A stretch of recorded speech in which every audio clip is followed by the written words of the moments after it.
अस्सलामुअलैकुम नाज़रीन, मैं उमरीम खान और आप देख रहे हैं पाक न्यूज़ टीवी। खबर शामिल करते हैं इस्लामाबाद से। हमारे नुमाइंदा मोहम्मद इसहाक की रिपोर्ट के मुताबिक तहरीक इंसाफ की एहतजाज की कॉल जारी, हुक्मरानों पर कैदी नंबर 804 की हैबत तारी।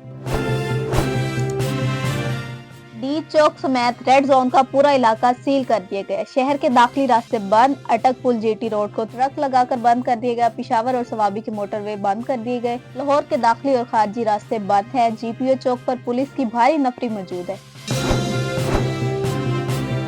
इस्लामाबाद इंतजामिया मुजाहिरीन को रोकने के लिए तैयार है। शेख वकास अकरम, अली अमीन गंडापुर, साबिक सदर आरिफ अलवी, बैरिस्टर गौहर और शेर अफजल मरवत की क़यादत में पूरे मुल्क से पीटीआई के काफिले इस्लामाबाद की तरफ रवां दवा हैं। हुकूमत जितनी मर्जी रुकावटें खड़ी कर ले, मगर इनके हौसले बुलंद हैं। वो अपने लीडर इमरान खान के लिए किसी भी कुर्बानी के लिए हाजिर है। हत्ता के काफी तादाद में मर्दो खवातीन ने तो कफन भी पहन रखे हैं। हुक्मरान बुखलाहट का शिकार, जेल में बैठे कैदी ने सबको परेशान किया हुआ है। एहतजाज में गिरफ्तारी नहीं, सिक्योरिटी के लिए दूसरे सूबों से पुलिस नफरी मंगवा ली गई है। 0 पॉइंट तक कंटेनर ही कंटेनर।